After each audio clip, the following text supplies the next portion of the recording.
Değerli katılımcılar, kentler insan hayatının odağındaki fiziki ve sosyal mekanlardır. Bu mekanlarda yapılan her türlü değişiklik, o kentte yaşayan kent halkını yakinen ilgilendirmektedir. Çünkü kentlerin bir kimliği vardır. Kentler, geçmişte sahip oldukları kimlikleriyle anılırlar. Bu kimliklerin kaybolması, kentte yaşayan insanlarımızı hayal kırıklığına uğratır. Maalesef ülkemizde kent halkının kentin oluşumundaki karar sürecine katılımı genel anlamda mümkün olmamaktadır. Böylece kentlerimizi, kenti yöneten yerel yöneticilerin ufuklarıyla şekillenmektedir. Maalesef Bitlis kentimizde geçmişteki yerel yöneticilerimizin ufuklarına göre şekillenmiştir. Yarın gezi esnasında da bunu hep birlikte göreceğiz. İşte bu neden nedir ki? Odamız bugüne kadar tarihi eserlerin güçlendirilmesi ve geleceğe devredilmesi sempozyum ve çalıştaylarını düzenleme durumunda kalmıştır. Bu çalıştaylardan elde edilen sonuç bildirgeleri daha sonra yapılan sempozyumlara taşınmak suretiyle tamamlanmıştır.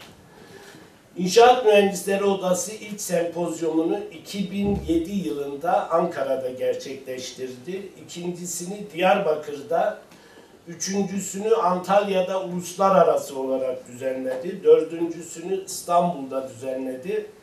Beşincisini de 2015 yılında Erzurum'da düzenleyecektir. Bitlis çalıştayımızda Erzurum'da düzenlenecek olan sempozyumun altyapısını oluşturmak amacıyla düşünülmüştür. Değerli katılımcılar, bugün çalıştay için bir araya geldiğimiz Bitlis neredeyse 10.000 yıllık bir tarihe sahiptir. Neolitik çağdan başlayarak pek çok kültürün pek çok izlerini görmek ve bulmak mümkündür. Urartular, Asurlular, Medler, Doğu Romalılar, Osmanlılar, Cumhuriyet Türkiye'si tarafından Bitlis'te nice eserlere imza atmıştır. Tarihi eserlerin güçlendirilmesi ve geleceğe güvenle devredilmesi sempozyumu, vadideki güzel şehirlerimizin güzelliklerini görünür kılma çabasıdır. Kamuoyunda bilinç oluşturmak ve kamuoyundaki bu bilinci açığa çıkarabilmek adıyla düzenlenmek istenmiştir. Biz İnşaat Mühendisleri Odası olarak tarihi eserleri görünür kılmak, kültür mirasımızı depreme karşı korumak, bunlara dair sahiplik duygusunu geliştirmek ve sağlamak, bununla ilgili akademisyenleri, tarihçileri, inşaat mühendislerini, mimarları aynı zeminde buluşturmaya ve konuyu tartıştırmaya gayret ediyoruz.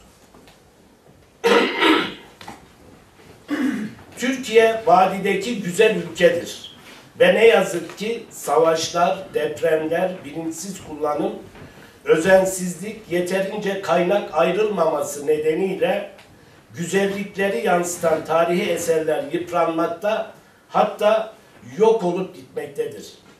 Ülke olarak bugüne kadar bu bilincin oluşturulmadığını düşünüyoruz. Atalarımızdan bizlere miras kalan bu tarihi yapılarımızı ileride hayırsız evlat olarak anılmamak için geleceğe taşımak bizim en önemli görevimizdir. Evvela soyut mirasa ne kadar sahip çıktık? Yani Osmanlı dediği zaman, Selçuklu dediğin zaman kara bulutlar geldi, karanlık yüzyıl, ortaçağ diye algılayan bir kişinin Osmanlı'nın, Selçuklu'nun eserini korumasını bekleyebilir misiniz? Bekleyemezsiniz. Soyut olarak geçmişimizin, ecdadımızın bıraktığı bütün değerleri bir kenara atıp taşı kayayı koruyabilir misiniz? Cevap hayır. Burada büyük bir paradoks var. Dolayısıyla gençliği yetiştirirken evvela bu topraklarda binlerce yıldır yaşayan ecdadın kültürünü, manevi değerlerini, inancını gençliğin hafızasına kodlamak gerekiyor. Bunu kodlarsanız o hatıralara sahip çıkacak.